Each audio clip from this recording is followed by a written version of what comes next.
How's it going, everybody? My name's Nicholas Waters. I'm a government business development advisor that has helped my clients secure over $50 million in government work. If you're new to this channel is completely designed to help new and up and coming business owners win government contracts. So make sure you hit that subscribe button and leave any comments or questions that you have below. Today, the topic of this video is going to be what a capability statement is and exactly how to use it. So let's hop in. Now, a capability statement is a 1 to 2 page document that's going to serve as the role of your government resume. Now, this government resume isn't going to be a typical resume. This is going to be a 1 to 2 page document that covers about 5 different sections within the government. You're going to have your core competencies, you need to have your differentiators, you need to have your company snapshot, like your UEI number, your NAICS code, your CAGE code. It's going to have your certifications, and it's going to have a company overview about your business. So you need all of that designed on a 1 to 2 page piece of paper.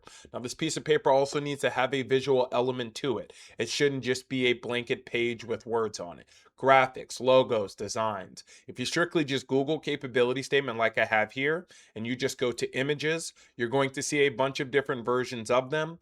What I recommend is definitely use AI to help you do this, but don't have AI do everything for you. The government can pick apart AI. And as AI starts to advance and just becomes more popular, it's going to be something that government agencies are looking for. So make sure you add that personal touch to it.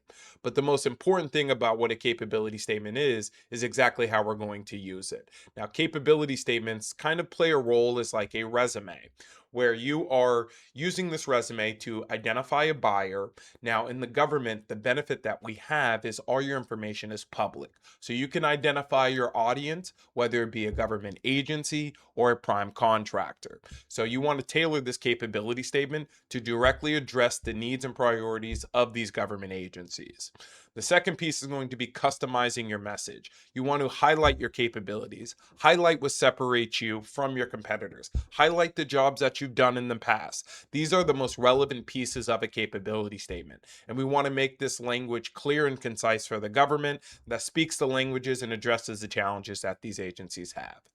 Once you have the capability statement and it's ready to be sent out, we need to send this capability statement directly to primes and government agencies. So to a prime, what you really want to do is research them. We want to identify, and there's a lot of websites we can use for this. USA Spending is one that I've done videos on in the past that you guys can go and view. But also SAM.gov is a great tool to go and find primes that are currently winning contracts.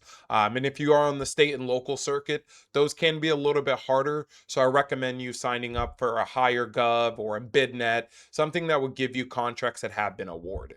But the two things that we're looking for, really one thing that we're looking for from the two audience groups, are email addresses. We need to market this capability statement directly to government agencies and prime contractors with a CTA. And a CTA stands for a call to action. Now, if you're marketing out to a government agency, the verbiage that they're going to be familiar with is what's called a capability briefing. So, a capability briefing is essentially like a pitch to a government agency where you have a 10 to 15-minute conversation or meeting with them. And it's good if you have a calendar link that you can leave in your email that gives a direct call to action that they can immediately just schedule off of.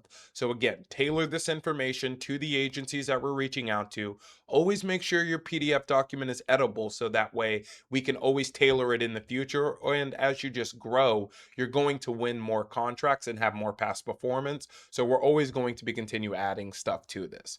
Now, once we are marketing this out to government agencies, we want to get on capability briefings and we want to get this to prime contractors when we could talk about potential partnering opportunities.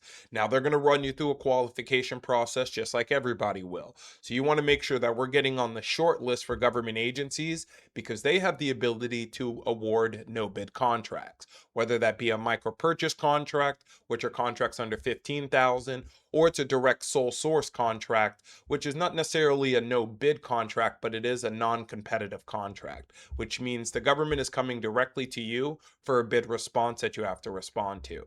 And these things are a lot of the times one, directly utilizing your capability statement, market research, and then the physical outreach. So those are all the steps that we need to take in order to make sure that the capability statement is being done and being done right. Now, here's a few examples of just some capability statements that I've created for our clients. And again, AI is going to be a great tool in order to incorporate the graphics, but you really want to make sure that you're prompting this right and have all the material created and just give it to an AI system to actually create the fonts, the details, the graphics and designs. ChatGPT, Gemini, Perplexity, Claude are all can do this. So these are what a basic capability statement looks like. I'll just give you a version of a few of them. This is for an elevator inspection company. He's a service disabled veteran. This one is also for a different company, completely different industry. So that's why you're going to see the graphics obviously look a lot different color themes, logos, and designs. And then this one here is for a logistics company. So you can, again, just see the different varieties of the capability statement. But the capability statement, and now that specifically we're in the quarter 4 for the government, which lasts between July and September, is the busiest season in the government. So we needed to start marketing out yesterday. So you need to start getting your capability statement in front of government buyers and prime contractors and do it fast.